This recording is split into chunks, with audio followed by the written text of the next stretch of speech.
which stadium design, in your opinion, makes for a better game day atmosphere? A typical stadium where the bowl goes 360 degrees all the way around like Michigan, or a stadium that's more unique in design like the Horseshoe? Checking in from Lincolnshire, Illinois. I love the uniqueness of college football stadiums. I've kind of told you in the fall when we go on our tour. Last year it was the Renaissance Tour. This year, TBD, name coming very soon. Especially if it's a venue I've never been to, I get there a minimum of 3 hours early because we're credentialed and we can get in the building before it's open to the public. I did this at Michigan last year. I did it at Michigan State, Ohio State, Penn State. I get in there, I go set our bags down, and I just walk throughout the entire building. Walk the field, walk the tunnels, go to the locker rooms if you can access them. Some places it's really weirdly designed where you can't access them. And some places like Clemson, they've got a locker room there, but they ride the bus into the stadium. And I just check it out. I've told you several stories about how real home field is in college football, home field edge. But it's not just because of how loud the stadiums are. You got to understand, these buildings are so old. And the home accommodations have been modernized. So at Georgia or at Michigan or at Auburn or Alabama, if you're the home team, you got the best of the best. But here's what I love so much. I always use Auburn as an example because I've witnessed it firsthand at Auburn. The visitors' locker room, I don't think, has been touched since Pate first toured Auburn's campus. And it's this little narrow corridor. You got to walk single file to the locker room and single file to the stadium. You can't fit the whole team in the locker room. Support staff, training table, a hydration station, they spill out onto this corridor. There's not really good lighting down there. Some folks are using their iPhone flashlight to see. And this is all happening, by the way, in halftime of major college football games. And you're not seeing this because you're watching on TV. My point is, I love that. I wouldn't change that if I could. All these modern designs in these NFL stadiums, that's beautiful. They're immaculate. You watch them on Sunday. That's not college football. People don't love this sport for the bells and whistles. People, they want to have the creature comforts, obviously. It's nice to have a chair back. It's nice to be able to go into a room where some cool air blows on you early in September. But people love this sport, and the ones who do love this sport, they're willing to deal with maybe lack of accommodation, especially if it lends itself to a unique setting, and especially if it makes your program and your team stand out on the national level a little bit more. But college football is not loved for the bells and whistles. It never has been. It's old. A lot of the stadiums are old. A lot of them are hard to get to.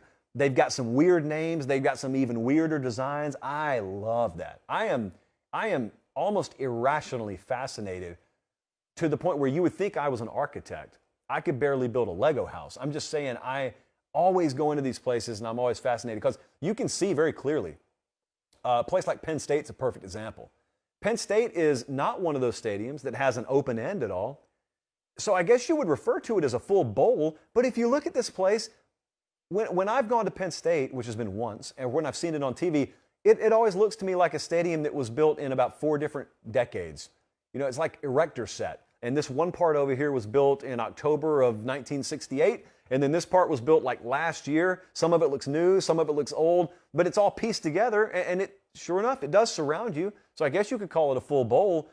But it doesn't look like, for example, Jerry World does at AT&T Stadium. That's not the way it looks at all.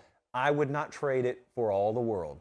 Because when you go in there, they're proud of it, first off. It's very picturesque. Beautiful campus. Loved Penn State when we went up there. We'll look for any excuse to go back. But the second part to that is the trade-off that you get for not having the sweater vest bow tie crowd in there is you get that kind of crowd. If you're watching on YouTube, that was shot via this very iJosh that I hold in my hand at the whiteout with Auburn last year. Boy, those people know. College football fans take pride in knowing when they walk into those oddly shaped venues with weird names, they have a part to play. NFL football is a TV product, and it just happens to have seats in the studio. College football, it comes across great on TV. College football is an in-person experience. You have not fully experienced college football until you experience it in person. You do not need to experience NFL football, even though the F stands for football, so it's redundant. You don't need to experience NFL games in person to understand the NFL. If you can get access to the sideline and you can fully appreciate the speed of the game and the size of the athletes, that's different. But as a pure fan experience, there's nothing like college football, nothing like it. So to answer the question, my experience with exceptions, has been that the half-deck stadiums where you've got open end zones, or maybe the three-quarter deck, like Ohio State, where there's a weird or an open portion of an end zone, but the rest of it is capped in. I guess my anecdotal experience is those are the loudest places, but Alabama's not like that, and it's plenty loud. Michigan's not like that, and it's its own unique design entirely. Like I just said, Penn State's not like that. It's one of the loudest places I've ever been to. So I guess it's just a case-by-case basis. And let's also be real, depends on which opponent is in town. We have the good fortune of being able to just go to the biggest game every week. So when I went to Michigan, they were playing Ohio State. When I went to Ohio State, they were playing Michigan State. When I went to Penn State, they were playing Auburn. So that place is going to be on fire no matter what. But that's a good gauge because I can experience the best of the best that every stadium has to offer. The benefit there is they rarely disappoint. So I love the asymmetrical nature of college stadiums. I love the weird design. I love the fact that some of these places look old and they do show a little wear and tear.